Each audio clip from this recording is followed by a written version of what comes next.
같이 기도 드리겠습니다.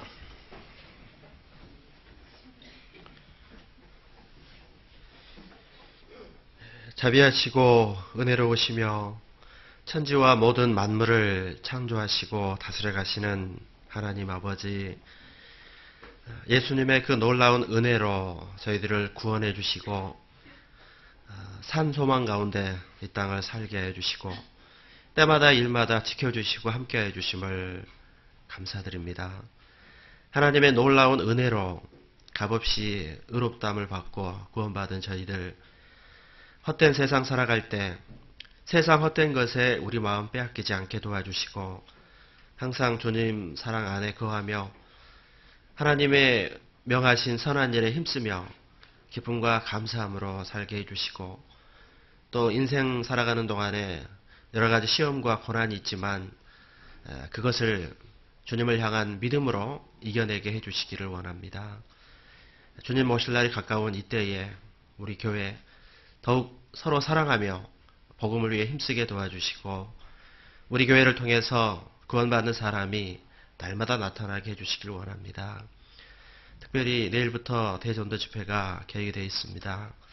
이번 대전도 집회를 통해서 많은 새로운 영혼들이 말씀을 듣고 구원받게 도와주시고, 전도하는 형제 자매님들 하나님을 향한 믿음으로 기쁨과 감사함으로 성심성의껏 최선을 다해서 전도 집회를 할 수 있도록 도와주시기를 원합니다.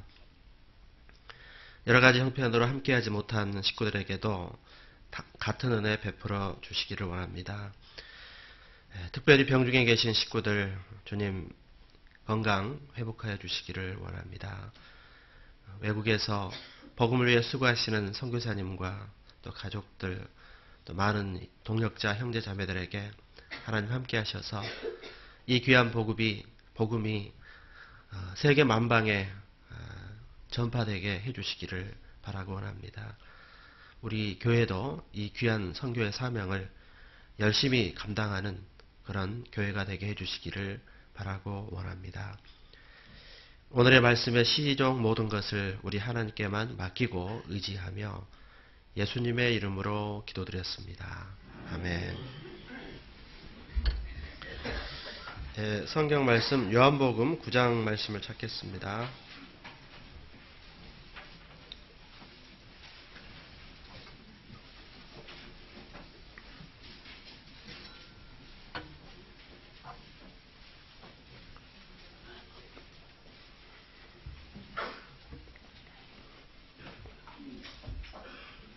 요한복음 9장 1절부터 4절까지 보겠습니다.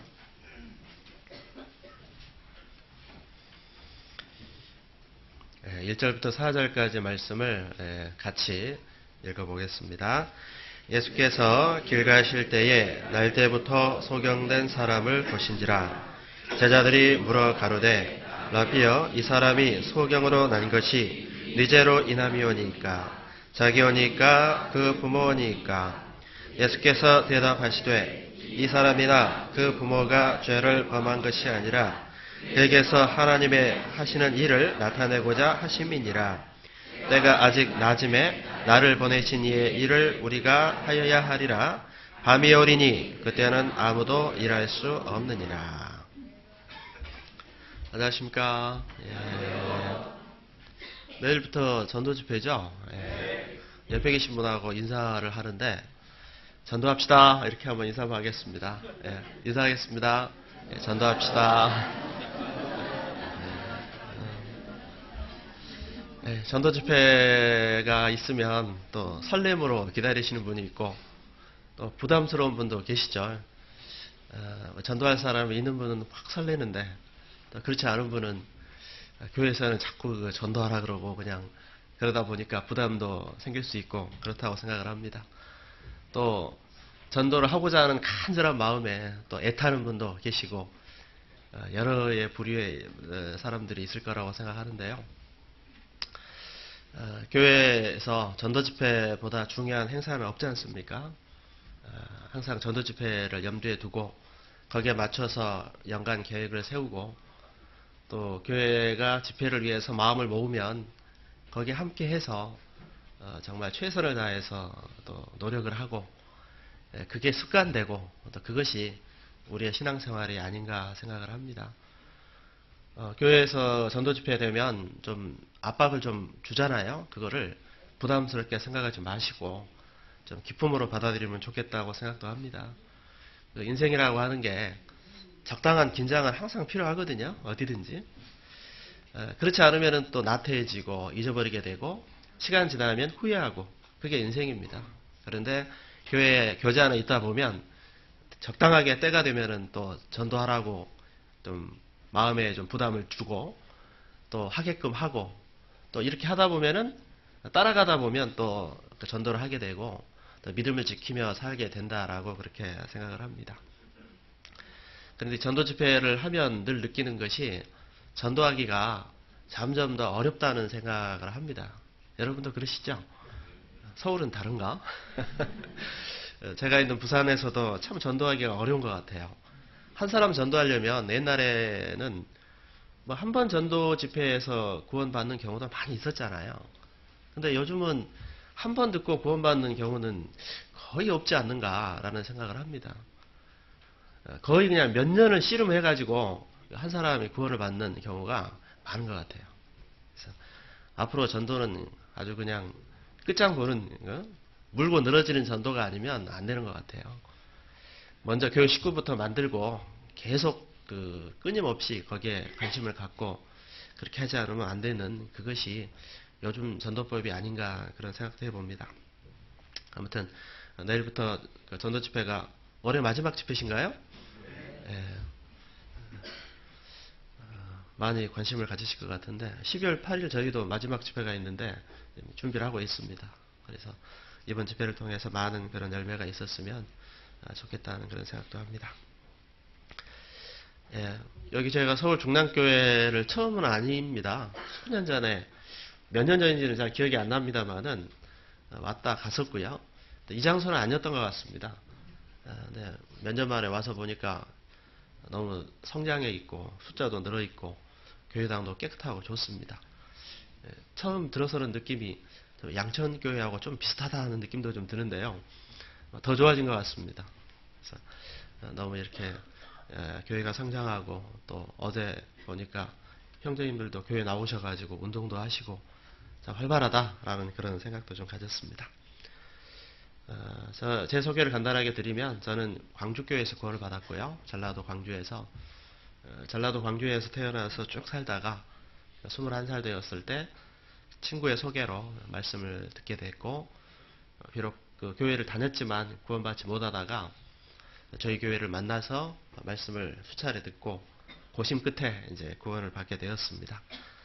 구원받은 이후에 이제 교회를 이제 옮기는 고민을 좀 하다가 결국 교회를 옮기게 됐고 그 이후로 계속 주님 안에 신앙생활을 하고 있습니다. 광주교회에서 계속 그 신앙생활을 하다가 1999년에 전도연의 명을 받으면서 광주를 떠나서 전라북도 익산의 전도사로 또 봉사를 하게 됐고 그 다음에 처음 전도인으로서 전임 목회를 한 곳은 경상북도 영천입니다. 경북 영천에 몇 년 있었고 그 다음에 이제 인천 계양교회 몇 년 전까지 있었고요. 그리고 2년 전에 이제 지금 있는 부산 서부로 와가지고 현재 교제를 하고 있습니다. 부산 서부 교회는 자립한 지가 지금 11년 정도 된 그런 교회고 지역적으로는 부산광역시 사하구에 있는 교회입니다. 사하구. 사하구는 부산의 서쪽에서 남쪽, 즉 낙동강, 을숙도 바로 옆에 근처에 있는 그런 구가 사하구인데 저희 교회는 그쪽에 이제 위치를 하고 있고 그쪽에서 전도를 하고 있습니다. 우리 교회는 처음에는 다대포 교회로 시작을 했어요. 다대포 교회로 기억하시는 분이 많이 있을 거고요. 다대포 교회가 다대포에서 장림동으로 옮기면서 이제 교회 이름을 부산 서북교회로 그렇게 바꾸었고요.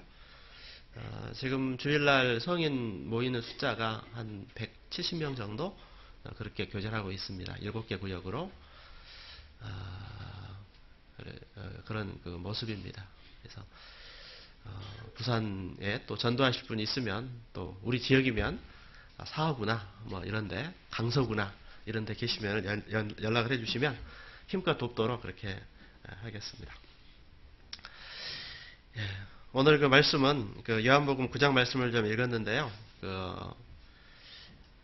봉사에 대해서 좀 같이 교제를 해보고자 합니다. 여기 9장 말씀은 날 때부터 소경된 사람의 눈을 띄워주시는 실로암 연못의 그 기적에 대한 그런 말씀입니다. 날 때부터 소경된 사람을 봤습니다. 예수님께서 제자들이 물었습니다. 이 사람의 소경된 것이 내재로 인함이오니까? 그때 예수님의 대답은 이 사람이나 그 부모가 죄를 범한 것이 아니다. 그에게서 하나님의 하시는 일을 나타내고자 하심이라. 주님은 이 소경을 통해서 하나님의 일을 하실 것을 작정하셨고 그 말씀을 하신 겁니다. 이어진 4절 말씀이 오늘의 가장 핵심적인 말씀인데요. 때가 아직 낮음에 나를 보내신 이의 일을 우리가 하여야 하리라. 밤이 오리니 그때는 아무도 일할 수 없느니라. 이 말씀을 하십니다. 그래서 때가 아직 낮음에 이렇게 얘기를 하셨고요. 그 다음에 밤이 오리니, 특히 오늘 말씀의 부제목은 밤이 오리니입니다. 그래서 밤이 오면 일할 수 없죠. 그래서 때가 아직 낮을 때 일해야 된다라고 하는 것을 말씀하셨죠. 주님은 하나님의 일을 낮에 하셨고, 그리고 주님은 이제 십자가에 죽으시면 그 일을 끝내시는 겁니다. 우리에게도 낮이 있고 밤이 있잖아요. 일할 수 있는 기간이 있습니다. 또 밤이 옵니다. 이걸 기억하면서 주님이 열심히 일하셨던 것처럼 우리도 그런 마음으로 일하고 전도하고 하는 것이 마땅하다라고 하는 겁니다. 예수님께서는 요한복음 21장 말씀을 보면 베드로에게 내가 나를 사랑하는가?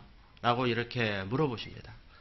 그리고 사랑을 고백하는 베드로에게 예수님께서는 교회를 맡기십니다. 그래서 내 어린 양을 먹이라, 내 양을 치라. 그 말씀은 주님의 양들을 돌보고 케어하고 또 살피라고 하는 것은 어떤 양을 말하는 게 아니지 않습니까? 예수님의 피로 구원받은 그리스도인을 주님의 양이라고 말하고 그 주님의 교회 가운데서 성도를 돌보는 것이 주님을 사랑하는 사람이 마땅히 할 일이라고 하는 것을 말씀한 겁니다. 만약에 어떤 사람이 이제 외국에 오랫동안 출장을 간다면 가족들을 누군가에게 부탁을 하겠죠. 우리 가족, 우리 아내 무슨 일 생기면 좀 신경 써 달라고 부탁할 때 어떤 사람에게 부탁을 하겠습니까? 아마도 가장 믿을만하고 정말 좀 신실한 자기 나름대로 친한 사람에게 그런 부탁을 할 거라고 생각을 합니다. 마찬가지로 주님도 이제 세상을 떠나실 때 예수님의 십자가의 피로써 교회가 이루어지고 주님의 양들이 세워졌을 때 그 양들을 이제 부탁을 하고 가시는 겁니다. 그 부탁은 베드로에게만 하신 부탁이 아니지 않습니까? 예수님의 피로 구원을 받고 진정 하나님의 자녀가 된 사람들에게 이제 그 부탁을 하고 계시는 겁니다. 그래서 주님은 사랑하는 자에게 교회를 맡기셨습니다. 사도행전 20장 28절에도 하나님이 자기 피로 사신 교회를 치게 하셨느니라. 에베소 장로들을 초청을 해가지고 하신 말씀이죠. 교회에 일꾼된 그 장로들에게 하나님이 자기 피로 사신 교회를 치게 했다. 교회는 하나님이 예수님의 그 십자가의 피로 말미암아 산 겁니다. 아주 큰 희생을 통해서 세우신 교회고, 하나님 입장에서 이 세상의 보배는 교회입니다. 구원받은 사람들이 보배지 무엇이 보배겠습니까? 그리고 하나님의 마음은 구원받은 형제자매들이 모여있는 이 교회 가운데 있지 어디에 있겠습니까? 그리고 이 교회를 주님께서는 이제 또 다른 사람들에게 맡기시는 거예요. 그래서 주님은 사랑하는 사람들에게 교회를 맡기신 겁니다. 진정 거듭난 사람이라면 주님을 사랑하는 마음이 이 속에 넘치게 되어 있습니다. 하나님은 사랑이시라. 진정으로 구원받을 때 하나님의 사랑이 내 마음에도 비치게 되고, 그래서 나도 주님을 사랑하게 되고. 사랑은 희생입니다. 사랑하는 사람이 원하는 일을 하게 돼 있습니다. 그래서 주님이 사랑하는 자에게 교회를 맡기셨을 때, 그것이 주님의 어떤 뜻이라고 한다면, 예수님의 피로 구원받은 그리스도인이 주님의 교회 가운데서 봉사하고 섬기며 헌신하는 것은 당연하다, 이렇게 말할 수 있습니다. 그래서 정말 하나님을 사랑하는 사람은, 하나님을 사랑하는 표현은 바로 교회를 사랑하고 봉사하고 희생하고 헌신하는 그 모습을 통해서 나타나는 거예요. 보는 바 형제자매를 사랑치 않는 자가 보지 못하는 바 하나님을 사랑할 수 없다 하신 그 말씀대로, 보는 형제자매들의 모인 연합이 바로 교회가 아니겠습니까? 그래서 주님의 몸된 교회 가운데 희생하고 헌신하고 사랑하고 봉사하고 그렇게 하는 것이 주님의 부탁을 듣고 그것을 따라 사는 삶이고, 또 주님이 원하는 그런 삶이라고 하는 것을 말씀을 한 겁니다. 그래서 우리가 주님의 몸된 교회 가운데 연합하고, 연합한 가운데 그 가운데 할 일이 뭐냐? 봉사하는 겁니다. 일해야죠. 교회가 왜 모입니까? 모이는 이유는 서로의 믿음을 지키고 붙들어주고 경고케 하고, 그리고 하나 되게 해가지고 그 힘으로 주님의 뜻을 이루는, 봉사하는 것이 모임 목적이다, 이렇게 얘기할 수 있습니다. 그래서 봉사는 하나님의 은혜다, 이렇게 얘기할 수 있습니다. 좀 전에 읽은 요한복음 9장 4절 말씀에도 때가 아직 낮음에 나를 보내신 이의 일을 우리가 하여야 하리니 밤이 오리니 그때는 아무도 일할 수 없느니라. 예수님에게도 낮이 있고 예수님에게도 일할 수 없는 밤이 있잖아요. 그래서 살아있는 동안에 열심히 또 전도를 하셨습니다. 그것은 우리에게도 교훈입니다. 우리의 삶에도 낮이 있고 밤이 있어요. 낮에는 일해야 되겠죠? 낮에 잠을 자는 사람은 정신없는 사람이에요. 물론 요즘은 이제 세상이 다양하다 보니까 밤에 일하고 낮에 자는 사람도 많이 있습니다. 3교대 근무도 하시니까요. 그건 특수한 상황이고, 일반적으로 낮에는 이제 일을 한다. 그런데 낮에 할 일이 태산인데 자고 있는 사람은 좀 정신없는 사람이다 라고 그렇게 얘기를 하고, 부모의 입장에서 사랑하는 자녀가 일해야 되는데 자고 있으면 속이 터지고 답답합니다. 저도 이제 고3 올라가는 자녀를, 아이를 하나 두고 있는데, 우리 부모 생각에는 어떤 생각입니까? 너 이제 수험생이야. 이제 눈이 빠져라고 정말 공부를 해야 될 시기라고 보는데, 정작 본인은 어때요? 감각이 없습니다. 텔레비전 보고 있으면은 이제 속이 이제 좀 터지잖아요. 얘기하면 또 이제 또 잔소리가 되고 막 그렇습니다.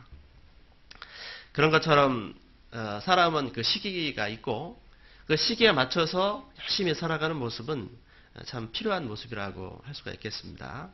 그래서 우리에게도 일할 때가 있고 밤이 있다라고 하는 겁니다. 부모님에게 효도하는 일도 정말 부모님께 효도하지 못하고 이제 좀 부모님께 효도해야겠다는 생각을 하면 대개 부모님은 계셔요? 안 계셔요? 안 계신 경우가 참 많습니다. 그래서 이제 부모님이 돌아가시면 가슴이 아픕니다.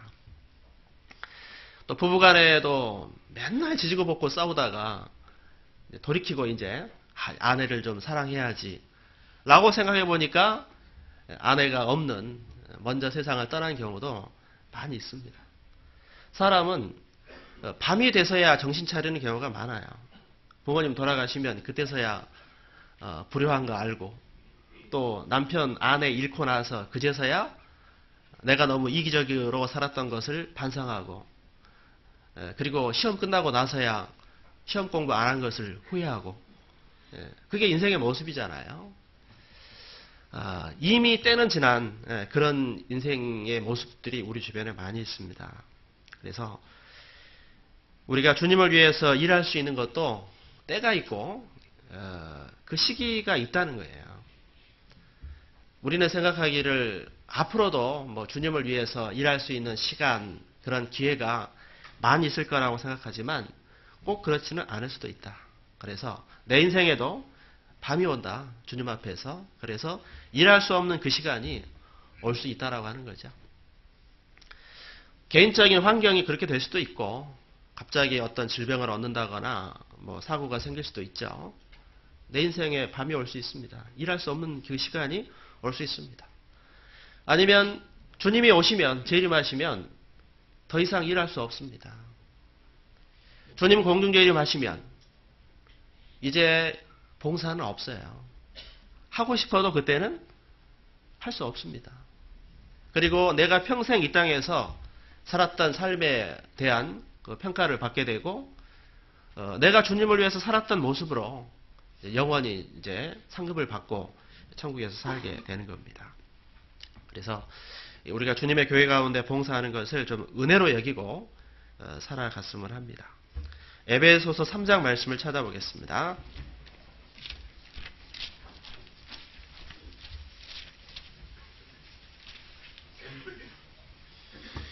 에베소서 3장 7절입니다.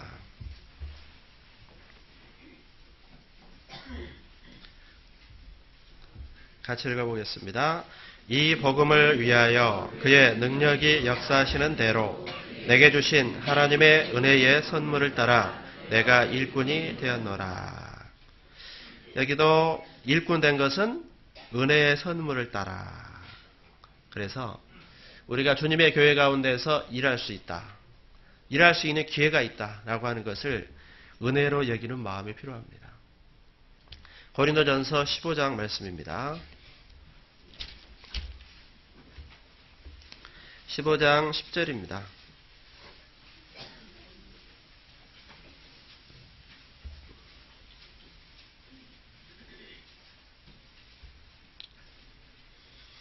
(15장 10절) 말씀 같이 읽어보겠습니다. 그러나 나의 나된 것은 하나님의 은혜로 된 것이니 내게 주신 그의 은혜가 헛되지 아니하여 내가 모든 사도보다 더 많이 수고했으나 내가 아니요 오직 나와 함께 하신 하나님의 은혜로다. 여기도 사도 바울의 간증입니다. 나의 나된 것은 하나님의 은혜로 된 것이니 내게 주신 그 은혜가 헛되지 아니하여 내가 모든 사도보다 더 많이 수고하였으나 내가 아니요 오직 나와 함께 하신 하나님의 은혜다. 여러분, 사도 바울보다 구원받은 이후에 수고를 더 많이 한, 봉사를 더 많이 하는 사람이 있을까요? 아마 없을 거라고 생각을 해요. 사도들 중에서도 가장 일을 많이 하는 사람이 사도 바울입니다. 그 교통수단도 발달하지 않은 그 시대에 유럽 전 세계 선교를 개척한 사람이 사도 바울 아닙니까? 요즘처럼 뭐 비행기가 있습니까? 뭐 걸어서 배 타고 수많은 여행의 위험 그런 것들을 겪었죠. 요즘도 어려운 지역에 전도하시는 선교사님들은 길에 위험이 있다 그러죠. 교통사고가 날 수 있는, 길이 원체 안 좋고 질서가 없으니까 목숨 걸고 복음 전하는 것이거든요. 그런데 이 사도 바울이 복음 전하는 그 시대는 뭐 차가 있습니까? 차도 없습니다. 그리고 그 길도 발달하지 않았기 때문에 강도도 많고 그야말로 위험한 그런 상황이었음에도 불구하고 수차례 유럽까지 전 세계 전도 여행을 하고 그런 가운데 수없이 매도 맞고 배고픔 또 어떤 로마의 어떤 압제 핍박 또 동족들의 핍박 이런 것들을 다 겪은 사람이에요. 그런데 그것을 바울은 어떻게 여겼느냐? 하나님의 은혜라고 그렇게 말씀하고 계신 겁니다. 우리도 이런 마음을 가졌으면 좋겠어요. 내가 다른 형제자매보다 더 많이 수고하고 봉사하는 것을 정말 은혜로 여기는 그런 마음을 가지고 신앙생활을 해야 합니다. 근데 가끔 우리는 이런 마음을 가끔 잊어버릴 수가 있죠. 특히 우리 자매님들이 이제 주방봉사에 조가 짜여져요. 전도 집회가 되면. 그러면 이제 자매님들 교제하시다가 아니 왜 우리 조만 이렇게 힘든 일을 주시냐고 원망할 때가 있을 수 있죠. 또는 앞에서 일하시는 어머니 회장님, 회장단이나 이런 분들은요, 아마 우리 교회에서 할 일이 제일 많은 부서가 어머니의 회장단일 거예요. 보이지 않게 뒤에서 그냥 장 보고 등등 해가지고 많은 일을 합니다. 우리 중남교회는 모르겠는데 우리 부산 서북교회 같으면 좀 미안할 정도로 많은 수고를 하더라고요. 그걸 봤을 때 좀 죄송하기도 하고 그런 마음도 듭니다. 그런데 우리가 주님의 교회 가운데서 정말 그 더 많이 봉사할 수 있다고 하는 것을 은혜로 여기는 마음을 가져야겠다는 생각을 합니다. 제가 초등학교 때 생각이 나는데 4학년 때인가 여자 선생님이 계셨는데 학교에서 보면 바로 건물 뒤에 집이 있어요. 여러 채가. 거기에 선생님 사시는 집이 있었어요. 그래가지고 초등학교 선생님이 저를 불러가지고 우리 집에 가서 뭐 좀 가져오라고 이렇게 이제 심부름을 시켰어요. 그래서 되게 신나더라고요. 왜 심부름을 시켰는데 신났을까? 선생님이 나를 시켜준 것이 기뻤어요. 왜? 존경하는 선생님이 내게 심부름을 시켰다고 하는 것은 뭔가 좀 나를 믿는 것 같고 즐거운 일이잖아요. 그렇죠? 사랑하는 사람의 부탁을 들어주는 것은 이것은 고통스러운 일이 아니라 기쁨이죠. 정말 사랑하는 사람이라면 우리 집에 와서 자라고 할 때 억지로 하는 얘기가 아니죠. 진심으로 그렇게 원하는 마음이 있잖아요. 우리가 주님의 교회 가운데에서 봉사할 때 내가 정말 주님을 사랑한다면 주님의 몸된 교회 가운데 봉사하는 것은 하나님의 은혜고 또 내가 다른 형제자매님보다 더 많이 수고하는 것을 은혜로 여기고 기쁨으로 여기고 그렇게 사는 것이 마땅한 겁니다. 그래서 봉사는 하나님의 은혜다 이렇게 여기셔야 합니다. 그리고 이 봉사가 주님의 교회 가운데서 일하는 것이 얼마나 가치 있는 일인가를 생각해 본다면 우리가 주님의 교회 가운데서 봉사하는 그 일을 통해서 하나님의 집이 세워집니다. 하나님의 집이. 봉사하는 것은 하나님의 집을 건축하는 그런 일입니다. 디모데전서 3장 말씀을 보겠습니다.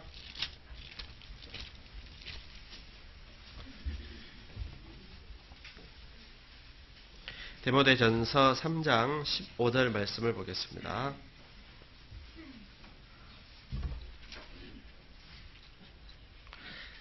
디모데전서 3장 15절 같이 읽어보겠습니다. 만일 내가 지체하면 너로 하나님의 집에서 어떻게 행하여야 할 것을 알게 하려 함이니 이 집은 살아계신 하나님의 교회요 진리의 기둥과 터이니라.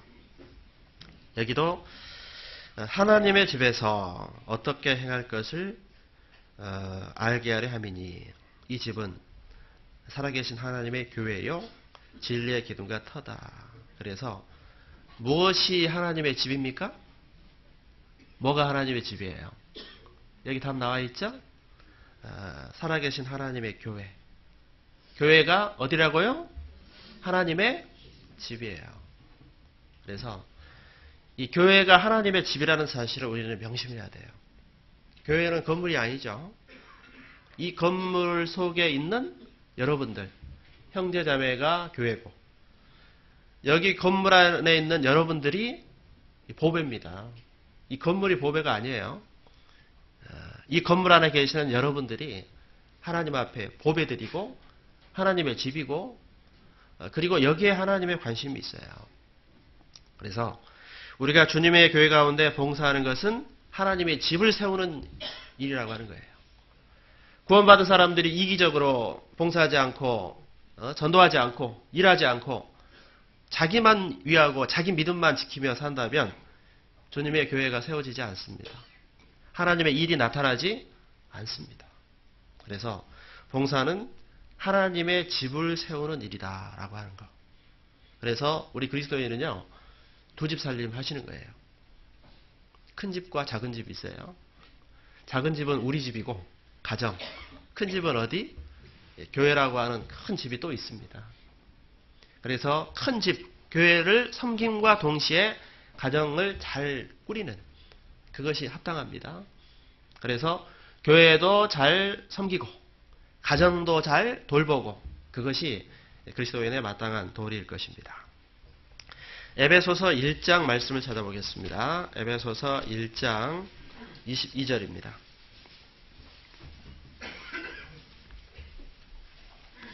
1장 22절에서 23절 말씀입니다. 1장 에베소서 22절 23절 같이 읽겠습니다. 또 만물을 그 발 아래 복종하게 하시고 그를 만물 위에 교회의 머리로 주셨느니라. 교회는 그의 몸이니 만물 안에서 만물을 충만케 하시는 자의 충만이니라. 자, 이 말씀은 교회를 주님의 또 몸이라고 그랬잖아요. 주님의 몸된 교회, 머리 대신 그리스도 몸된 교회입니다. 그래서 봉사는 뭐냐? 봉사하는 것은 몸된 교회를 세우는 일이다. 이렇게도 말할 수 있어요. 예수님이 머리입니다. 몸이 교회예요. 그래서 머리의 계획과 뜻은 몸을 통해서 성취되고 이루어집니다. 그래서 우리 구원받은 형제자매가 구원받은 이후에 주님의 몸된 교회 가운데 연합해야 되고, 그런 가운데서 봉사하는, 주의 일에 힘쓰는 그런 가운데서 몸이 세워져요. 자, 구원받은 그리스도인이 희생하지 않고 봉사하지 않는다, 전도하지 않는다면 머리 대신 주님이 어떤 생각을 하고 계획을 세워도 아무것도 이루어지지 않아요.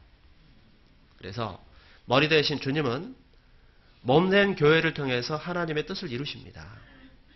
하나님의 일을 하셔요. 우리는 그 하나님의 일을 힘쓰는 거예요. 교회가 하는 일은 뭐냐? 교회는 왜 모였느냐? 믿음을 서로가 붙들어 주어서 하나님의 일을 하자는 것이고, 그것이 우리가 모인 그 목적이라고 할 수 있습니다. 그래서 봉사의 가치는 우리가 하는 봉사를 통해서 하나님의 집이 세워지고 주님의 몸된 교회, 몸이 세워지는 그런 일이기 때문에 정말 가치 있는 일이죠. 정말 하나님을 사랑한다면, 구원받았다면 교회를 사랑하고 연합하고 지키고, 그리고 교회 가운데 질서를 지키며 그 속에서 내 할 일을 최선을 다해서 봉사하는 것은 너무 마땅한 일이고, 그게 하나님을 사랑하는 충성된 사람의 모습이에요. 말로는 다 하면서 몸으로는 하지 않는 사람이 있잖아요. 그거는 주님을 사랑하는 모습이 아니죠. 말은 줄이고 정말 주님의 일에 몸으로 뛰는, 실천하는 그 사람이 하나님의 집을 세우는 사람이고 몸을 세우는 사람이다, 이렇게 얘기할 수 있습니다. 그리고 우리가 주님의 교회 가운데 봉사하는 것은 우리 개인의 신앙에도 참 유익한 일이에요. 제 신앙생활을 돌아봐도 제가 참 잘한 거 없어요. 그러나 주님의 교회 가운데서 붙어 있었고, 또 그 가운데서 주님이 맡겨주신 일을 최선을 다했다고 말하기는 부끄럽지만 나름대로 열심히 했던 그것이 현재 제 자신을, 신앙을 있게 하지 않았는가라는 생각을 합니다. 봉사에는 어떤 유익이 있는가 한다면, 첫째로 봉사를 통해서 교회에서 더욱 친밀감과 소속감을 갖게 돼요. 교회를 나오긴 나와도 뭔가 할 일이 있는 사람하고 그것이 없는 사람하고는 좀 다릅니다. 그래서 여러 형제자매님들도요, 이 교회를 나오시되 일을 좀 가지세요. 봉사를 하십시오. 주일만 왔다 갔다 하는 그 썬데이 크리스찬, 이런 모습 가지고는 교회에 오면은 그 주인의식이나 이런 소속감을 갖기가 어렵습니다. 주님이 우리를 하나되게 하셨는데, 하나되게 하셨다고 하나 하나됨이 느껴지지 않으면 아무 큰 의미가 없어요. 그렇죠? 예수님은 우리를 하나되게 하셨다, 한 가족으로 만들어 놨다고 했는데, 교회 오니까 형제자매들의 얼굴도 모르고 뭐 하는 사람인지 도통 몰라요. 그러면 하나됨이 느껴지겠습니까? 이게 안 된다는 거죠. 그래서 처음 교회 오신 분들은 좀 어색하고 좀 낯설고 좀 적응하기가 좀 잘 안 되는 그런 면도 있잖아요. 그것을 빨리 해소해야 됩니다. 그렇게 하는 것이 그런 좋은 방법 중에 하나가 주님의 교회 가운데에서 봉사하는 거다, 이렇게 생각을 합니다. 봉사한다고 해서 꼭 교사, 찬양대 그런 것만 얘기하는 거 아닙니다. 우리 자매님들은 나름대로 주어진 그 조회 봉사를 하고, 아니면 그런 봉사가 아니더라도 구역에 맡겨진 봉사 있잖아요. 그런 것을 행하고, 또 교회와 함께 어떤 교회 일을 하고 또 전도에 힘쓰는 것도 봉사입니다. 그래서 교회를 통해서 주어지는 여러 가지 그런 일들을 열심히 하는 것들이 봉사인 겁니다. 이 봉사라고 하는 것은 또 자기 어떤 믿음의 그 직분에 따라서, 위치에 따라서 하는 것이기 때문에 내 믿음의 분량을 따라서 지금 내가 할 수 있는 것, 그것을 이제 해 나가는 거죠. 어떤 그 시골 교회 얘기를 제가 들었는데, 그 교회는 이제 시골이니까 어르신들이 많잖아요. 할아버지, 할머니가. 그런데 할아버지 중에 어떤 분들은 주일 되면은 7시면 교회 오신대요. 뭐하러? 청소하러. 그래가지고 목사님이 그 전에 문을 열어놔야 된대요. 항상. 오셔가지고 청소를 이렇게 막 하시는 거예요. 성도들 오기 전에 다 해놓겠다고 이렇게. 그 전날 또 다른 분이 또 와서 한대요. 해도 또 이제 이렇게. 사실 교회당도 와서 보면은 항상 청소할 것도 있고 그렇거든요. 찾아보면 교회는 일할 곳이 많습니다. 제가 저희 교회도 이제 좀 청소 상태가 좀 잘 안 될 때가 많이 있잖아요. 저는 늘 교회에 있으니까. 그러면 좀 아쉬울 때가 있죠. 그러면서 이제 저도 이제 요즘 들어 화초를 좀 많이 좋아해요. 전에는 별로였는데 요즘은 많이 좋아지더라고요. 근데 교회에 있는 화초들이요, 좀 컸으면 좋겠는데 갖다 놓으면 다 죽어, 이상하게. 이게 왜 죽나. 그래서 보니까 이제 관심을 누가 안 주니까 이게 자꾸 이제 말라 죽고 얼어 죽고 막 그러지 않습니까? 그래서 제 스스로 생각하기를, 그래, 이게 내일이라고 한번 생각하고 이건 내가 한번 해보자라고 이제 화분에게 물을 주고 좀 닦아주고 이렇게 이제 시간 날 때마다 한 번씩 해야 되겠다라고 생각을 하고 요즘은 제가 하고 있거든요. 제가 자꾸 닦고 물을 주니까 이제 자꾸 더 잘 보이더라고요, 그게. 그래서 계단 오르내릴 때마다 이렇게 보고 또 물이 좀 마른 것 같으면 물을 조금씩 주고, 뭐 어려운 일이 아니니까 그렇게 하는 게 참 이제 즐겁더라고요. 그래서 뭐 그런 것처럼 교회를 이렇게 보시면 그 누가 시키지 않아도 여러분들이 찾아서 할 수 있는 일이 있을 거예요. 뭐 화장실 청소를 한달지, 뭐 대강당 정리 정돈을 한달지, 뭐 유리창을 좀 닦는달지, 뭐 이런 것이 있을 수 있습니다. 뭔가 이렇게 둘러보시면은요, 내가 할 수 있는 일들이 있어요. 그래서 교회에 오면 좀 먼저 오셔가지고 조금이라도 그런 일을 하고 봉사를 하고 좀 그런 마음을 가지고 신앙생활을 한다면 좀 더 그 교회 주인의식이 생기게 되고 믿음도 좀 도움이 될 거라고 생각을 해요. 봉사를 하면서 말씀도 더 깨달아집니다. 사실 교회가 하는 모든 일은 말씀과 연관이 있잖아요. 찬양대에 들어가서 찬양을 하다 보면 그 찬양이 말씀과 연관이 있고, 교사가 되어서 교사 봉사를 하다 보면 어린 학생들을 가르치기 위해서 더 하나님과 가까이 교제를 하지 않을 수 없습니다.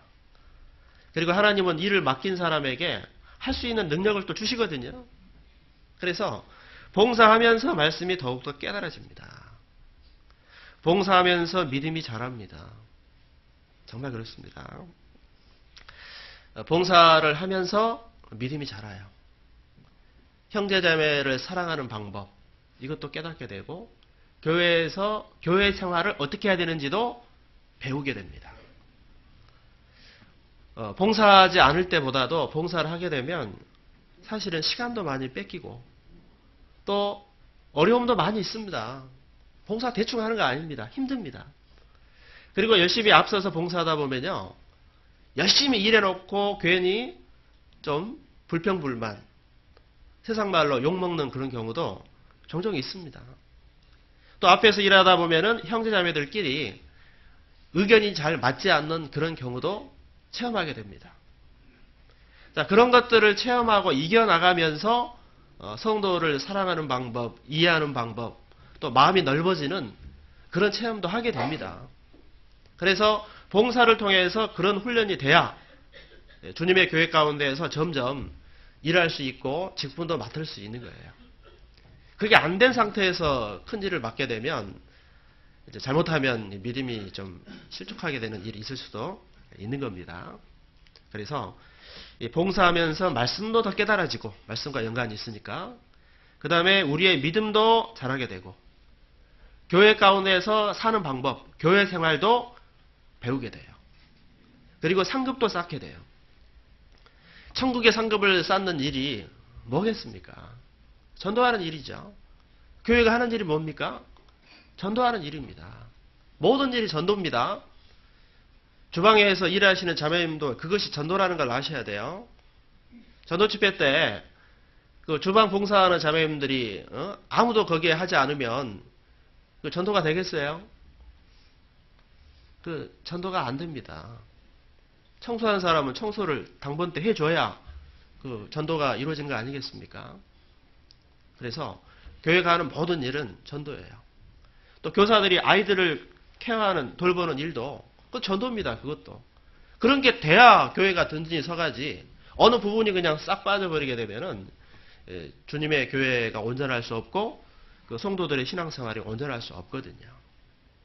찬양도 마찬가지입니다. 그 찬양을 통해서 형제자매들의 마음을 열어주고 마음을 모아주는 것이거든요. 전도에 도움이 되는 겁니다. 그래서 봉사하는 것은 하나님의 상급을 쌓는 일이기 때문에 굉장히 유익한 일이다. 유익하다 이렇게 얘기할 수 있습니다. 그리고 우리는 봉사할 때 어떤 염려를 하냐면 나 같은 사람이 어떻게 그런 일을 할 수 있을까라고 하는 그런 두려운 마음도 갖게 되죠. 어찌 보면 당연한 마음이죠. 나 같은 사람이 어떻게 그런 일을 할 수 있습니까? 그게 정상적인 신앙의 마음이지 어떤 일을 맡겼더니 이 일은 내가 아니면 누가 합니까? 그런 사람은 오히려 무서운 사람입니다. 물론 세상은 무슨 선거하면은 이 일은 나 아니면 안 됩니다. 나는 준비된 사람입니다. 이렇게 이제 자기 피하라는 그런 시대에 살고 있죠. 아마 우리 형제님들도 직장에서는 뭐 그런 해야 되는 부분이 있을 거라고 생각을 합니다. 그러나 주님 안에서는 아니잖아요. 주님 안에서는 그렇게 하는 것이 아니지 않습니까?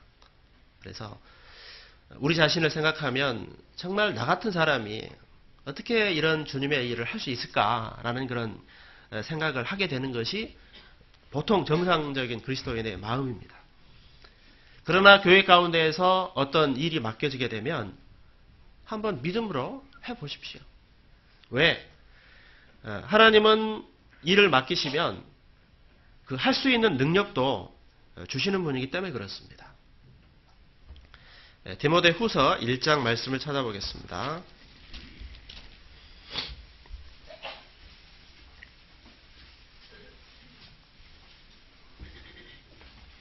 디모데후서 1장 12절 말씀입니다.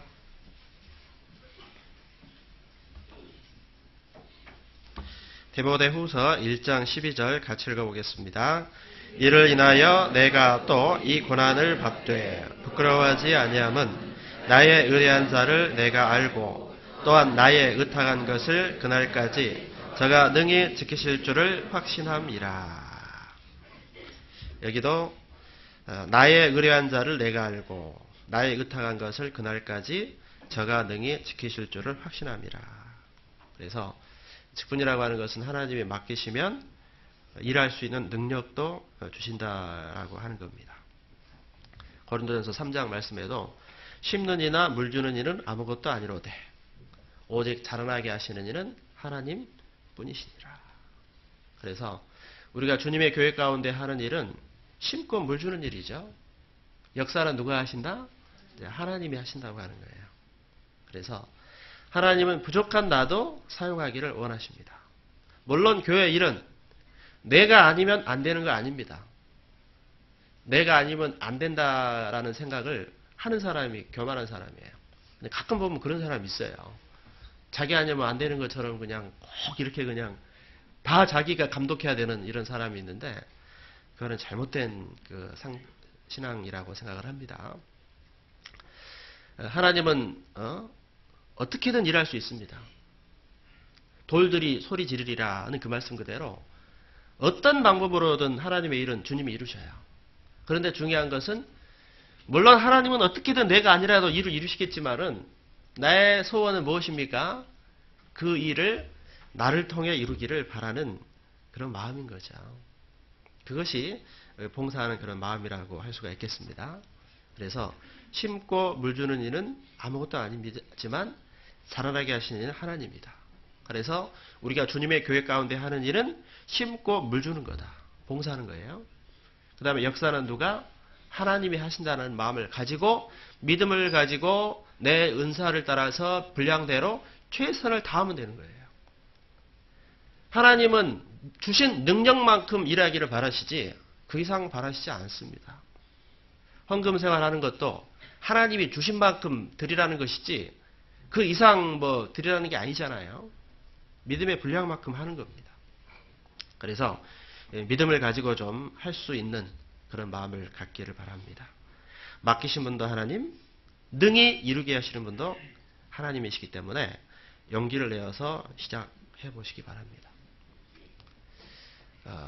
평범한 지팡이도 모세의 손에 들리면 이적을 행하는 그런 지팡이가 됩니다. 쓸모없는 나귀 턱뼈가 삼손의 손에 들리니까 막 1,000명을 쳐 죽이는 역사를 이루었습니다. 자, 나귀 턱뼈가 1,000명을 이제 죽이고 나니까 와, 내가 위대하다고 생각하면 되겠어요? 나귀 턱뼈가 삼손 손에 들렸으니까 그런 역사가 있지. 저 같은 사람이 그 들었으면 몇 사람 해칠 수 있을까요? 아무 일을 할 수 없을 거예요. 그래서 하나님 앞에 나는 나귀 턱뼈와 같고 지팡이와 같다.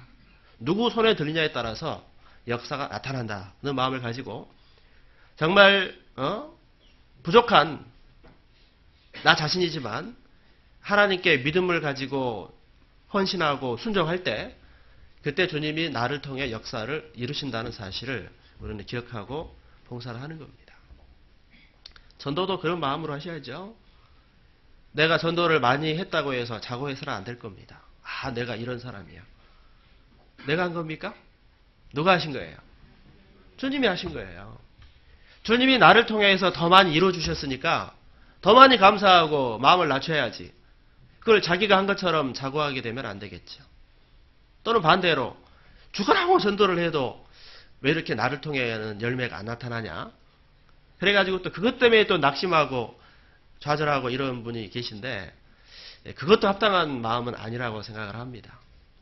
우리는 심고 물 주는 것이 우리 할 일이고 거두는 것은 하나님의 일입니다.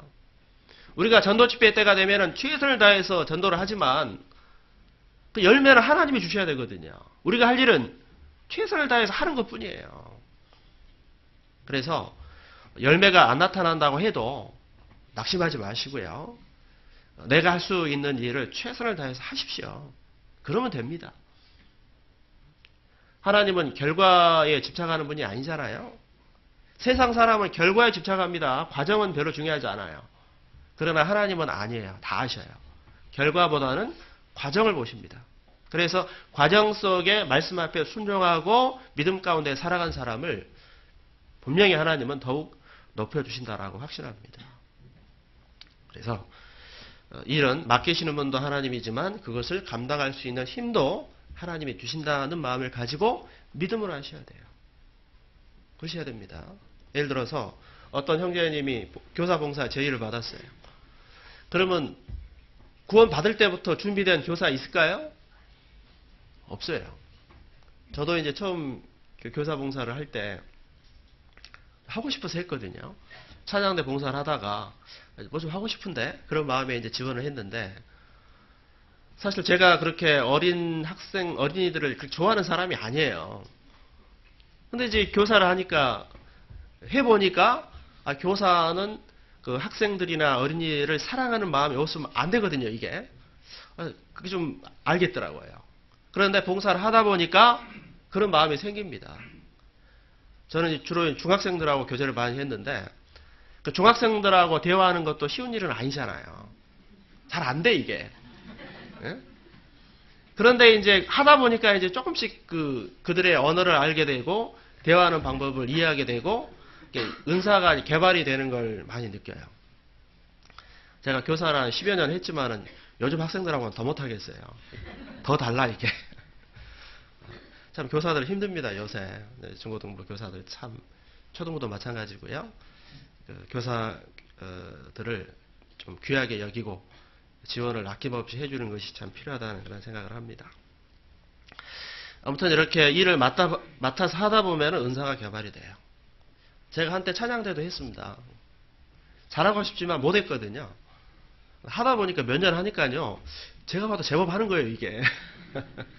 그래서 찬양의 은사도 잘 안 되지만 이제 하다 보면 은사가 조금씩 개발이 됩니다, 이게. 물론 이제 절대 은감이 없으신 분들은 또, 은사가 아닌 분들은 또 다른 일을 찾아봐야 되겠지만, 그렇지 않으면 좀 하다 보면은 뭔가 조금 이해가 가고 터득이 되고 적응이 되고 이렇게 됩니다, 그게. 그래서 당장은 좀 자신이 없더라도 한번 용기를 내서 시도해 보시고 몇 년 해봐도 이건 주님의 은사가 아닌 것 같다. 그러면 상담하세요. 전도사님, 아무리 생각해도 이건 제 은사가 아닌 것 같습니다. 제게 맞는 일을 좀 찾아주시라고 이렇게 교제하시면 됩니다. 그래서 주님의 일은 주님이 이루신다는 것, 그리고 은사는 개발된다는 거예요. 사모하는 마음을 가지고 열심을 다하면 은사를 주십니다. 사모하는 사람은 못 따라가거든요. 재주는 있어. 그런데 열정이 없는 사람, 재주 없어요. 열정이 있는 사람하고 처음에는 능력 있는 사람이 잘하겠지만 나중 가면요, 처음에는 재주 있는 사람이 잘하겠지만 나중에는 열정 있는 사람이 더 잘하게 돼 있어요. 세상의 사람을 봐도 반드시 IQ 높고 영리하고 똑똑한 사람이 성공하는 건 아니더라고요. 심지어 IQ 2자릿수밖에 안 되는 분도 분명한 목적을 가지고 끊임없이 시도하면 뭐가 돼도 되더라고요. 정말로. 제가 전에 있는 교회에서 어떤 청년 형제가 아마 군대를 제대하고 어디 전문대를 다녔는가 뭐 그랬던 형제 같아요. 자세히는 잘 모르겠습니다만 아무튼 세상적으로는 그냥 별로 그냥 평범한 그런 형제였습니다. 그런데 저하고 교제하면서 조종사가 되고 싶다는 얘기를 하시더라고요. 그래서 하겠다니까 하지 말라고는 못하지만 제 마음속에서는 솔직히 좀 되기 어려울 것 같다는 그런 생각을 했어요. 저는 말은 안 했지만 사람 일을 모르기 때문에 제가 함부로 할 수는 없는 거잖아요. 저는 되지 않을 거라는 생각이 죄송한 얘기지만 좀 있었어요. 좀 이거는 좀 실현 가능한 그런 꿈은 아닌 것 같다. 왜? 그 형제의 나이가 지금 20대 중반이 다 됐고 뭐 아니잖아요. 이게 얼른 봐서는. 근데 그 형제님이 꾸준히 계속 하는 걸 제가 봤거든요. 계속 하더니 되더라고요. 비행기는 아니었지만 헬기 조종사는 되시더라고요. 그걸 보면서 야, 하면 되는구나. 어떤 형제님이 경찰직 공무원 시험을 하는데 지금은 좀 쉬워졌지만 몇 년 전에는 더 어려웠거든요. 바늘구멍이었습니다. 계속 떨어지는데 계속 하더라고요. 되더라고. 그런데 바늘구멍도 두드리면 열리는구나 라고 하는 생각을 제가 했었는데요. 그런 것처럼 은사도 사모하는 사람은 못 이깁니다. 안 그렇습니까? 그 광주교회 그 지휘하시는 형제님도 참 잘하잖아요. 전문가 아니거든요. 근데 전문가보다 더 잘하는 것 같아. 열정을 갖고 계속 하는 사람은 이거 따라가기 어렵습니다. 그래서 이 교회 일에 대해서도 봉사하는 것도 그런 마음을 가지고 꾸준히 해나가시면 은사는 개발이 된다고 생각을 해요. 사실 그 에서와 야곱의 그런 말씀에서도 은혜를 받는 것은 외적인 환경으로 보면은 모든 은혜는 에서가 더 받을 수 있잖아요. 장자고 또 외모도 막 키도 크고 또 에서는 붉은 사람이고 털 사람이다. 남자가 좀 남자다운 이런 모습을 가져야 되겠죠? 그에 반해서 야곱은요. 맨돌맨돌한 사람. 또 밖에 나가서 사냥하기보다는 어머니 따라서 요리하기를 좋아하는 요즘 말로 하면 마마보이입니다. 뭐 형제님들이 운동도 하면 잘하는 사람이 좋지 저처럼 그냥 개발하면은 별로 안 좋잖아요. 그런데 어째서 이 에서보다도 야곱이 하나님 앞에 은혜를 받고 또 쓰임을 받았는가라고 하는 것은 제가 보기에는 열정이거든요. 에서는 하나님의 일에 대한 욕심이 없어요. 그렇지만 야곱은 그런 은사는 없지만 하나님의 은혜를 계속 강구하고 찾고 그 열정이 있기 때문에 그것을 계속 찾는 사람이거든요. 그렇기 때문에 결과적으로는 이 에서보다도 야곱이 하나님 앞에 쓰임을 받고 또 성공된 신앙생활을 했다라고 할 수가 있는 겁니다. 그것처럼 비록 우리가 지금은 뭐 부족하지만 그런 사모하는 마음을 가지고 열심히 하면 은사는 개발이 된다고 생각을 해요. 그 마태복음 25장에 그 달란트 비유가 있죠. 그 달란트도 그것이 무엇입니까? 하나님은 구원받은 모든 사람에게 달란트를 다 주셨어요. 달란트의 양은 다르지만 다 있습니다. 종류도 달라요. 이 사람은 이런 달란트, 저 사람은 저런 달란트. 문화는 같지만 달란트는 다르거든요. 문화는 구원받은 사람에게 주신 신령한 은혜, 똑같은 은혜가 있습니다. 그런데 달란트는 다 달라요. 재능이 많은 사람이 있고 좀 재능이 작은 사람이 있다 이 말이죠. 자, 재능이 작은 사람은 그만큼 충성하면 하나님의 100점으로 보십니다. 주님께로부터 받은 달란트가 많은 사람은 그만큼 더 많이 일해야 100점을 받을 거예요. 그래서 우리가 보는 기준하고 하나님이 보는 기준하고는 다릅니다. 우리가 보기에 상 많이 받겠다는 사람하고 하나님이 보시기에 상이 많은 사람하고는 다를 수 있다는 그런 얘기죠. 그래서 하나님은 누구든지 달란트를 주셨지 없는 사람은 없어요. 한 달란트라도 있다는 거예요. 10달란트는 아닐지라도 한 달란트라도 주신 달란트가 있다는 거예요. 그리고 그것을 주신 목적은 장사하라는 거예요. 수건에 싸두지 말고 장사하라. 달란트를 수건에 싸둔 사람은 어떤 사람입니까? 하나님께로부터 받은 달란트를 가지고 주님을 위해서 일하지 않고 자기만 위해서 하는 사람이죠. 아무것도 주님께 돌려드리지 않은 거예요. 그 사람이 책망받은 그 사건 기억하십시오. 그래서 나는 한 달란트밖에 없다고 해서 이것을 수건에 싸두고 그리고 그것을 합리화한다면 하나님께서 책망하실 거예요. 악하고 게으른 종아 책망하실 겁니다. 그러나 한 달란트라도 그걸 가지고 열심히 장사하면 잘하였다, 착하고 충성된 종아 이렇게 칭찬을 하실 겁니다. 그래서 내게 주신 달란트가 무언가를 생각해 보십시오. 찬양의 은사가 있는가? 가르치는 은사가 있는가? 봉사의 은사가 있는가? 섬김의 은사가 있는가? 은사가 있습니다. 내게 주신 은사가 있습니다. 어찌 보면 건강한 것도 은사입니다.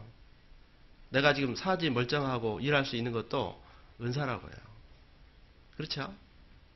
또 내게 어떤 재물이 있다면 그것도 주님이 주신 달란트입니다. 어떤 재능이 있으면 역시 달란트고요. 그래서 그런 것들을 가지고 우리는 주님을 위해서 봉사를 해야 됩니다. 그리고 하나님께서는 일꾼을 부지런히 부르고 계셔요. 일꾼을 부르고 계십니다. 교회에는 형제자매는 많아도 일꾼은 부족하거든요. 항상. 그것이 교회만 그런 게 아니라 주님도 그러시다라고 하는 겁니다. 마태복음 9장 말씀을 찾아보겠습니다. 마태복음 9장 37절입니다.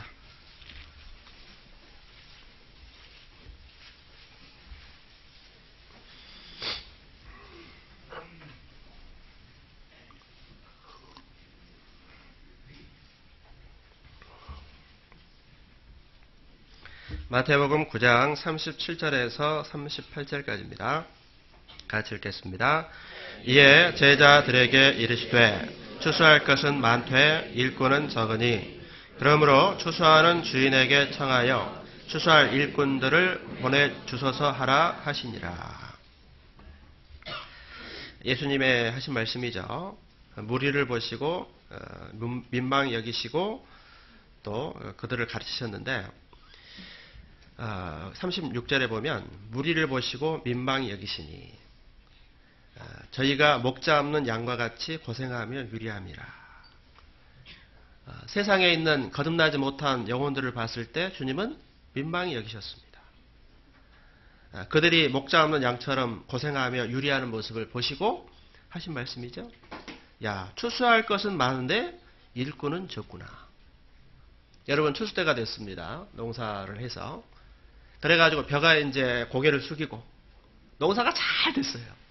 풍년입니다. 풍년. 자, 이제 추수기가 되어서 추수를 해야 되는데 일꾼이 없어가지고 추수를 못한다고 하면, 그리고 시기를 놓쳐서 그 곡식이 썩어간다고 한다면 주인의 마음이 어떻겠습니까? 애가 터지겠죠. 그래서 시골 계신 부모님들이 추수 때가 되면 안 오니? 우리는 서울에 계신 분들은 바빠 죽겠는데 또 부모님은 자꾸 오라 그러시죠.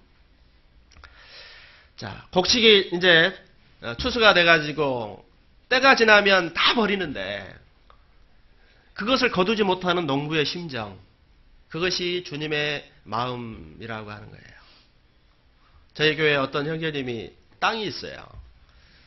감나무를 많이 거기 있다고 합니다. 심어놔가지고 감을 막 열려 있는 거예요. 그런데 일손이 없어가지고 따지를 못한대. 좀 있으면 다 버리는 거예요.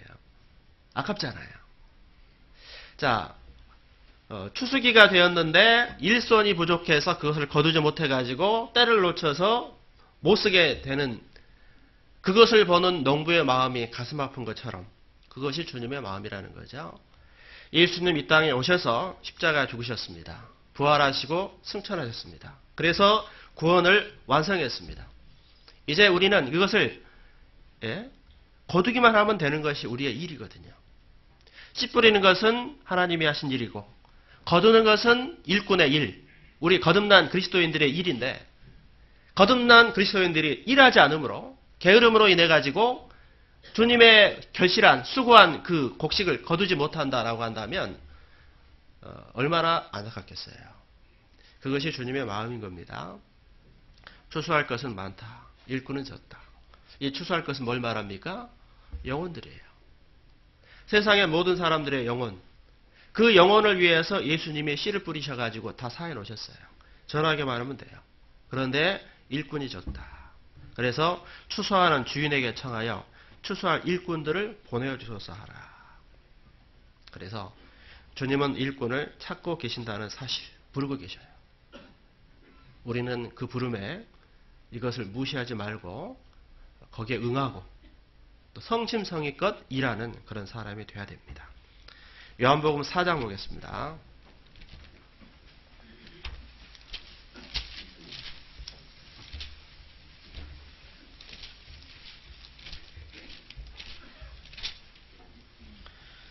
요한복음 4장 35절 말씀 보겠습니다.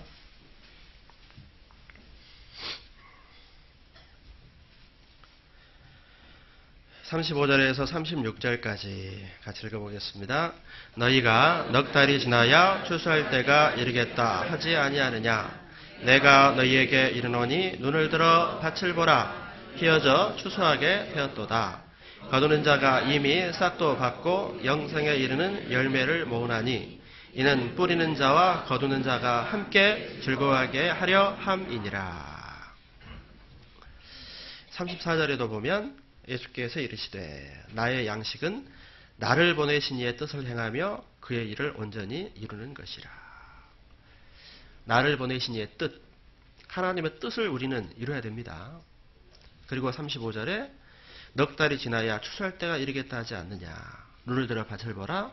희어져 추수하게 되었도다.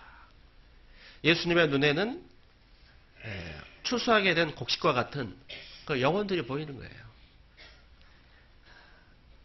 그런데 이제 36절에 보면 거두는 자가 이미 싹도 받고 영생에 이르는 열매를 모은다 하시고 뿌리는 자와 거두는 자가 함께 즐거워하게 함이라. 주님은 뿌리셨습니다. 거두는 자는 나와 여러분, 우리들입니다. 우리는 싹도 이미 다 받았습니다.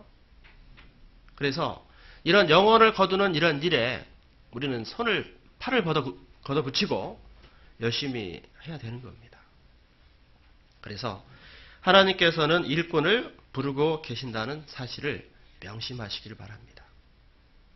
자, 주님이 부르실 때 어떻게 해야 됩니까? 내가 여기 있나이다. 나를 보내소서. 이사 6장 8절 그 말씀 그대로 내가 여기 있나이다. 나를 보내소서. 그런 마음을 가지고 주님의 몸된 교회 가운데서 연합하고 희생하고 봉사하고 그런 가운데 하나님의 일, 복음 전하는 일에 열심하고 전심전력하는 것.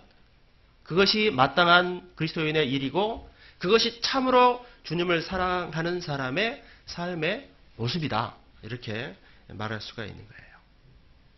우리는 주님의 부탁에 피해서는 안 됩니다. 이걸 거절해서도 안 될 겁니다. 일할 수 없는 밤이 속히 오리라. 자, 추수할 수 있는 시기도 있잖아요. 때가 지나면 거둘 수 없어요. 가을이 다 지나고 나면 이제 쓰러지고 나면은 추수 못 하잖아요. 그런 것처럼 일할 수 없는 그런 때도 온다라고 하는 것 기억하시고요. 아직 내가 일할 수 있다면 열심히 해야 됩니다. 지금 내가 건강하고 봉사할 수 있다고 해서 앞으로도 계속 그런 건 아니거든요. 갑자기 어떤 일이 생겨가지고 봉사 못 할 수 있습니다. 형제님들의 일이 갑자기 뭐 어디로 전보가 될 수도 있는 거고, 자매님들이 봉사를 하시다가 갑자기 무슨 가정 경제가 파탄이 나가지고 직장을 나갈 수밖에 없는 상황이 생길 수도 있는 거고, 또 열심히 봉사하다가 뜻하지 않은 질병을 가질 수도 있는 거고요. 그런 일이 있을 수 있습니다. 전도하는 것도 마찬가지죠. 최근에 저희 교회 그 자매님 한 분이 가족 중에 한 분이 화재 사고가 나가지고 지금 위독한 그런 상황에 있습니다. 그렇게 복음을 받아들이지 않던 그 동생이자 오빠인데 자매님 두 분이 계시니까. 그런데 일하시는 중에 원룸에 잠깐 살았나 봐요. 불이 났습니다. 화재가. 그 집안에서. 그래가지고 그 유독가스를 너무 많이 마셔가지고 이제 사경을 헤매고 있는 그런 단계로 계속 기도 부탁을 하고, 그 의식도 없는데 그 전도사님 모시고 가가지고 30분 동안 말씀을 전하고 중환자실에서 계속 지금 그렇게 하고 계신데요. 많이 안타까워하시고 또 그런 그 상황입니다. 참 가슴 아프죠. 우리가 가족을 전도하고 이런 일도 당장 이게 잘 안 되잖아요. 그래서 미루기도 하고 때를 기다리고 그랬는데 때가 오는 것이 아니라 그 전도 대상자의 어떤 다시는 전도할 수 없는 그런 일이 다가오는 경우가 있잖아요. 밤이 온다는 그 말씀이요, 우리 여러 가지로 생각해 봐야 됩니다. 우리 개인의 삶도 주님 재림하시면 일할 수 없습니다. 주님이 오시지 않아도 내 삶에 밤이 있어요. 내가 죽을 수 있고 또 주님을 위해서 일할 수 있는 그런 여건이 바뀔 수도 있는 겁니다. 그리고 전도하는 것도 마찬가지입니다. 전도하는 기회도 지금은 나아지지만 밤이 올 수 있습니다. 전도할 수 없는, 더 이상 전할 수 없는 그런 상태, 그런 상황이 올 수도 있다는 거예요. 그래서 아직 나아질 때, 그때는 일할 수 있는, 일해야 되는 시기라는 마음을 가지고 우리는 기회를 따라서 열심히 주의 일을 행하는 것이 마땅한 그런 자세인 겁니다. 사사기 5장 23절에 보면 메로스를 저주하라 그런 말씀도 있습니다. 이 메로스 사람들은 드보라라는 여선지가 하솔 왕 야빈과 전쟁을 할 때 전혀 돕지 않은 사람들이에요. 무관심한 사람이죠. 지금 주님의 백성들이, 동족들이 목숨을 걸고 전쟁을 하는데 자기는 뭐하고 있어요? 뒷짐 딱 지고 무관심한 거예요. 그리고 누가 잘하나 판단이나 하고 있고, 그런 메로스 거민을 저주한 그런 일처럼 우리가 주님의 일에 대해서 함께 동참하고 함께 역사를 해야지, 거기에 대해서 뒷짐지고 또 무관심하고 이렇게 한다면 하나님이 싫어하십니다. 주님의 징계를 받을 수도 있는 겁니다. 우리는 그런 마음을 가지고 하나님은 일꾼을 부르고 계십니다. 그래서 우리는 그 부르심에 대해서 내가 여기 있나이다, 나를 보내소서, 그런 마음을 가지고 적극적으로 임하는 그런 자세를 가져야 됩니다. 내가 아니면 안 된다는 생각은 교만에서 나온 겁니다. 아까도 말씀을 드렸지만 주님은 내가 아니더라도 어떻게든 주님의 일을 이루십니다. 반드시 그러셔요. 그런데 우리의 마음은 무엇입니까? 물론 주님은 내가 아니라도 주님의 일을 어떻게든 이루시겠지만 그러나 그 자리에 내가 있기를 바랍니다. 그것이 우리의 마음입니다. 우리는 그런 마음을 가지고 주님의 일에 힘쓰는 자가 되어야 됩니다. 우리는 봉사할 때 봉사에도 방법이 있잖아요. 하고 싶다고 해서 무조건 하면 되는 거예요. 나 찬양대 하고 싶다고 무조건 들어가가지고 그냥 하면 되겠어요, 그게. 봉사에도 방법이 있는데, 이 교회 안에서 어떤 그 교회의 필요를 따라, 그리고 교제 속에서 하는 것이 그 봉사하는 방법이라고 생각을 합니다. 그래서, 교회 안에 열심히 참여하면서, 교회가 필요한 곳이 있어요. 필요한 곳. 그리고, 교제 속에서 일을 해 나가야 되겠죠. 내 의지보다는 교회의 필요에 따라서 그리고 교제 속에서 그 자리를 찾아가야 할 겁니다. 봉사라고 하는 게 어떤 경우는 내가 하고 싶은 봉사는 아니지만 해야 되는 경우도 있거든요. 가끔 이제 봉사 부서를 바꾸다 보면 좀 원망을 살 때가 있죠. 아니 저는 초등부 교사하고 싶은데 왜 중고등부로 보냈지? 그런 경우 있잖아요. 또 중고등부에 잘하고 있는데 이제 교회 상황이 어쩔 수 없어가지고 초등부 교사로 보내면 좀 원망하는 마음도 생기고 힘들고 이런 경우도 있을 수 있습니다. 또 찬양대 봉사를 열심히 해가지고 잘 키워놨더니 이제 목사님이 교사로 해라 뭐 이렇게 해가지고 구역장님 하라고 빼가시면 열심히 훈련시켰던 찬양대장님은 이제 좀 마음이 별로 안 좋고 그런 일이 있을 수 있습니다. 그런 일이 있을 수 있죠. 우리 교회는 모르겠습니다만은 그런 일이 있을 수 있습니다. 그것도 우리가 봉사하는 것은 교회 안에서다. 그리고 교회의 필요에 의해서다. 그리고 교제 속에서 이루어진다는 사실을 명심하십시오. 예를 들면 찬양대에서 기껏 훈련시켜놨더니 자꾸 교회에서 빼가면 원망하는 마음 갖지 말고 그것이 주님이 허락하심이라고 믿고 다시 새로운 사람 모아서 또 최선을 다하시면 됩니다. 그러면 돼요. 이건 주님의 일입니다. 내가 하는 게 아니라 주님이 하셔요. 뭐 내가 하는 것처럼 내가 지 잘해서 잘하는 것처럼 그러시면 안 돼요. 주님의 교회는 주님이 이끌어간다. 그리고 이 교회가 잘 되는 것이 중요하다. 교회의 필요가 중요하다는 거죠. 내 생각, 내 필요가 아닌 거예요. 자칫 우리는 봉사할 때 부서 이기주의에 빠지지 않도록 주의해야 돼요. 즉 내가 맡은 부서만 최고라고 생각을 하고 다른 부서에 대해서는 좀 무관심하거나 이러면 안 됩니다. 다른 부서에 대해서도 경쟁자라고 생각지 마시고요. 동역자적인 마음을 가져야 되겠죠. 우리 수양회 가서 전도할 때도 우리 중남교회만 전도하면 된다고 자리 딱 잡아놓고 아무도 못 들어오게 하고 이러면 되겠어요? 그러니까 주님이 그 원하시는 마음일까요? 주님 편에서는 누가 구원받아도 괜찮아. 많이 구원받는 게 하나님께서 원하시는 일이잖아요. 그런데 우리는 그냥 우리 교회만 세운다고 한다면 그것도 이기주의 아닙니까? 그런 마음은 하나님께서 원하시는 그런 마음이 아닐 거예요.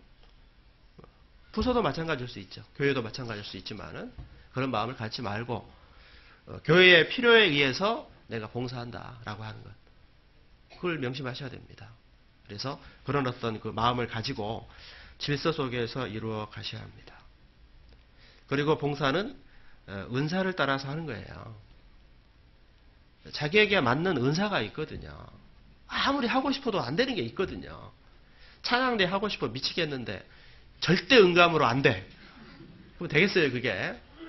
그것도 안 되는 거잖아요. 교사도 하려면 최소한의 은사는 또 있어야 되거든요. 몇 년 해봐도 도저히 이건 내 일은 아닌 것 같다고 생각하면 교제하셔요. 교제하셔가지고 내게 맞는 이런 은사에 맞는 봉사를 찾아가는 것이 필요합니다. 은사가 있어야 돼요. 교회 일은 은사가 또한 필요한 겁니다. 사람을 세울 때도. 그래서 그런 것을 따라서 행하는 것이고, 그리고 봉사는 맡았으면 어떻게 해야 되느냐? 맡은 자에게 구할 것은 충성입니다. 세상에서도 일을 맡았으면 어떻게 해야 돼요? 충성. 그런데 하나님의 일을 하물며 맡았을 때 더 충성하는 것은 마땅할 거예요. 자칫하면요, 교회의 일이라고 해서 다 아는 형제 자매니까, 교회 일이니까 서로 즐겁게 그냥 대충 하면 되지 뭐, 그러면 안 된다고 생각합니다. 그건 하나님께서 원하시는 모습은 아닐 거예요. 내가 찬양대회가 됐다. 그러면 찬양대라고 하는 부서에 선택이 됐잖아요. 그러면 최선을 다하셔야 돼요. 연구하고 개발하고 공부해서 최선을 다해서 정말 좋은 찬양을 하나님께 드리도록 해야 되고, 그런 찬양을 통해서 성도들에게 좀 유익을 주려는 마음을 가져야 됩니다. 전문가가 되려는 마음을 가지셔야 돼요. 교사로서 선택을 받았으면 비록 내가 아직 교사로서의 경력은 없을지라도 최선을 다해서 하십시오. 그것이 마땅한 그 일꾼의 태도입니다. 그래야지 교회 일은 좋은 게 좋은 거야, 그냥 하면 되는 거라고 이렇게 대충 이렇게 하는 것은 저는 올바른 태도는 아니라고 생각을 합니다. 그럼 발전이 없어요. 그래서 어떤 봉사든지 맡았으면 열심히 꾸준히 하셔야 돼요. 충성스럽게. 빠지지 말고, 결석하지 말고, 지각하지 말고. 교회 봉사할 때 좀 안 좋은 것 중에 한 가지가 결석하는 거, 지각하는 것, 그건 기본이 아니죠. 그래서 찬양대를 들어갔으면 꾸준히 참여하셔요. 찬양대에서 제일 중요한 게 개근상. 1등상은 못 받아도 개근상을 받으세요. 그런 마음을 가지고 봉사한다면 하나님이 기뻐하실 거다라고 생각을 합니다. 그래서 주님의 교회 가운데 봉사라고 하는 것이 참 중요한 일이에요. 아까도 말씀을 드렸지만 하나님의 집을 세우는 일이고 주님의 몸을 세우는 일이에요. 그래서 봉사해야 됩니다. 거듭난 그리스도인이 다 뒷짐지고 일하지 않고 누리기만 바란다면 이 교회가 세워지질 않습니다. 하나님의 일이 이루어지지 않습니다. 전도가 안 됩니다. 교회로 우리가 모인 이유는 전도하기 위해서 모였는데, 전도하기 위해서는 교회당도 필요하고 건물도 만들어야 되고 여러 가지 부서도 만들어야 되고 부속실도 만들어야 되고 봉사도 해야 되고 음식도 만들어야 되고 대접도 해야 되고 이게 다 있어야 돼요. 그런 일에 내가 작은 일에 충성하는 그 일을 통해서 교회가 세워지고 하나님 나라가 이루어진다는 사실을 명심하셔야 돼요. 그런 책임감을 갖고 그 다음에 하나님 앞에 쓰임받기를 사모하는 마음을 가지셔요. 교회 일은 내가 아니라도 주님은 이루십니다. 그러나 나는 그 자리에 있기를 바랍니다. 내가 쓰임받기를 간절히 바랍니다. 주님은 일꾼을 찾고 있습니다. 추수할 곡식은 너무나 많은데 일꾼은 부족합니다. 주님의 교회도 마찬가지예요. 제가 목회하면서 보면 항상 느끼는 게 연말 되면 일꾼을 세우잖아요. 일꾼이 넉넉했던 적이 한 번도 없어요. 저만 그랬는지 모르겠습니다만은 항상 일꾼이 부족해요. 형제자매는 많아도 일꾼은 참 적구나. 그걸 보면서 하나님의 마음도 그런 마음이겠구나라는 생각을 합니다. 그래서 우리는 쓰임받기를 간절히 사모하고 그런 마음으로 이루어 나가야 됩니다. 하나님이 원하시면요, 돌들도 사용하시고 나귀 턱뼈도 사용하시고요. 주님은 나귀를 말하게 해가지고 역사하기도 하십니다. 하나님은 나귀를 통해서도 전도하신다니까요. 그래서 비록 내 자신이 하나님 앞에 부족하고 연약하고 나약하지만 그러나 쓰임받기를 간절히 사모하는 마음으로 한번 해보셔요. 그렇게 하시면 나의 봉사를 통해서 교회가 세워지고 그리고 나의 믿음도 한 단계 성장하고 마음도 넓어져요. 봉사를 해야 예수님의 사랑을 알게 되고 마음이 넓어져요. 구원받은 그리스도인은 마음이 넓어져야 돼요. 형제자매들의 허물도 용납할 수 있는 용량이 점점 커져야 돼요. 그러려면 봉사하면서 연단과 훈련 과정을 겪으셔야 합니다. 그리고 그렇게 충성스럽게 봉사하시면 여러분들에게 상급이 쌓여요. 마태복음 21장 말씀을 찾아보겠습니다.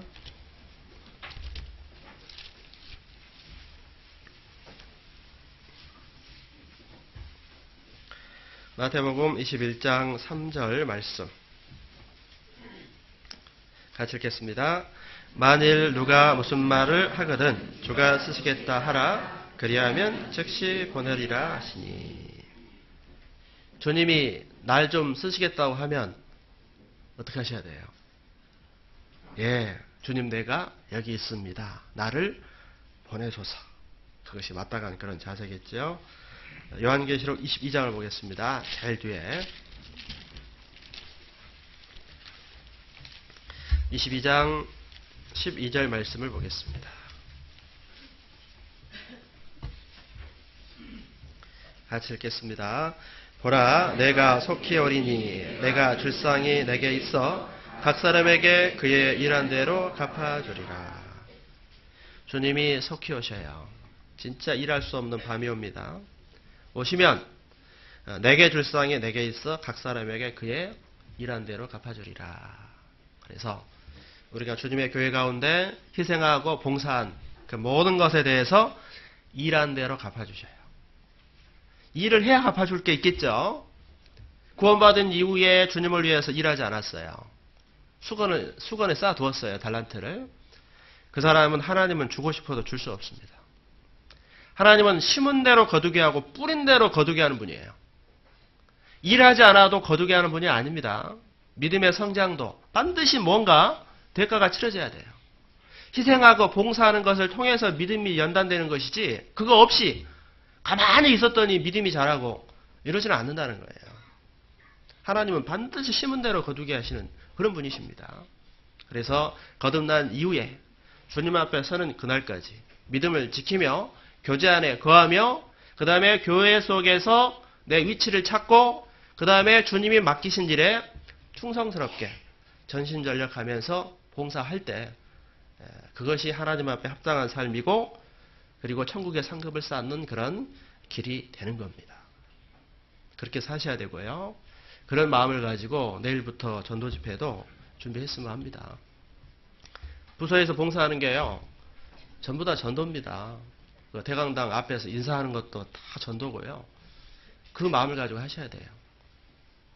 새로운 사람 데리고 오는 것만 전도입니까? 사실 우리 여기 계신 분들이 다 한 사람 전도하려고 하지만 다 되는 건 아니잖아요. 내가 전도를 못했을지라도 오신 분들을 위해서 최선을 다해서 봉사하고 섬기는 그런 마음, 또 함께 참여해서 말씀을 같이 들어주고 기도해주는 마음, 그게 필요하죠. 그래서 집회할 때는 꼭 참여하셔가지고 같이 기도해 주셔야 돼요. 그래야지 나는 인도한 사람 없다고 해서 참여하지 않고 늦게 오고 또 말씀을 들어도 관심 없이 졸고 이렇게 하면은 하나님의 역사가 제한될 거예요. 열심히 참여하고 그 속에서 좀 열매 거두시길 바랍니다. 같이 기도하겠습니다.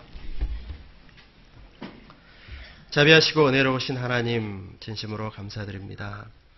저희들 너무나도 부족한 어리석은 사람들이지만 주님의 놀라운 은혜로 구원해 주시고 일꾼 삼아 주신 것을 진심으로 감사드립니다. 주님의 교회 가운데서 일꾼 된 것은 하나님의 은혜인 줄 압니다. 교회 가운데 봉사할 때 이것이 하나님의 은혜라는 것을 항상 생각하고 감사함으로 일하게 도와주시고 또 우리의 봉사하는 삶을 통해 교회가 든든히 세워지고 우리의 신앙이 자라고 우리 삶의 전도의 열매가 나타나게 해주시기를 간절히 바라고 원합니다. 내일부터 전도 집회 하나님께 부탁을 드립니다.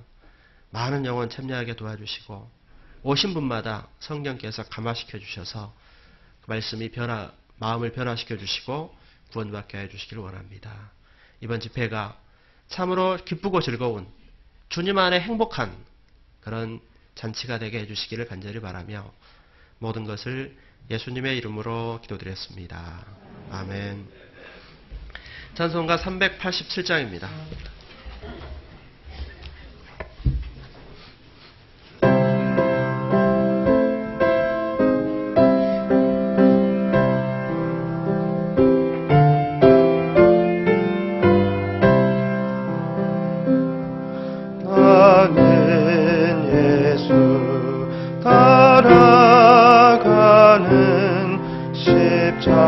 십자가 군 사랑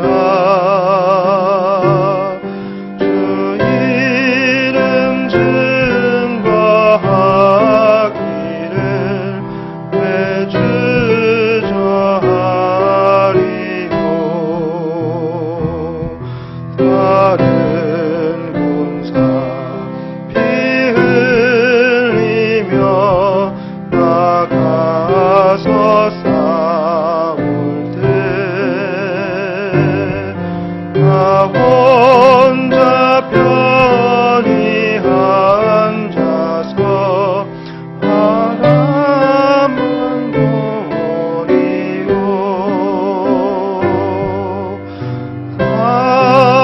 다른 사람 어찌든지 나 주님의 용사되리.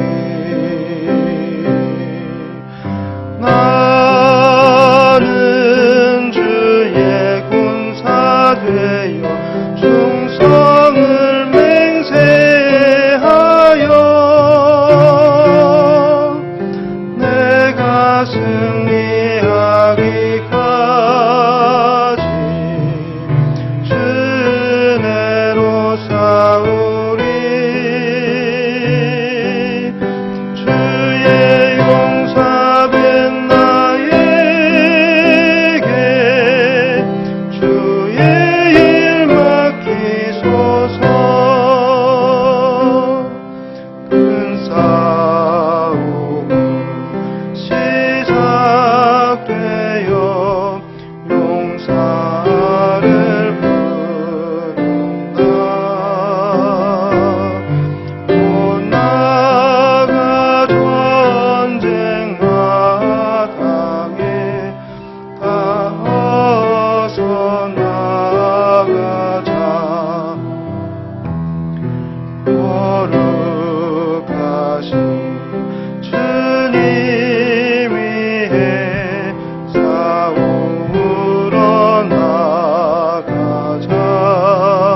광고해 주시겠습니다.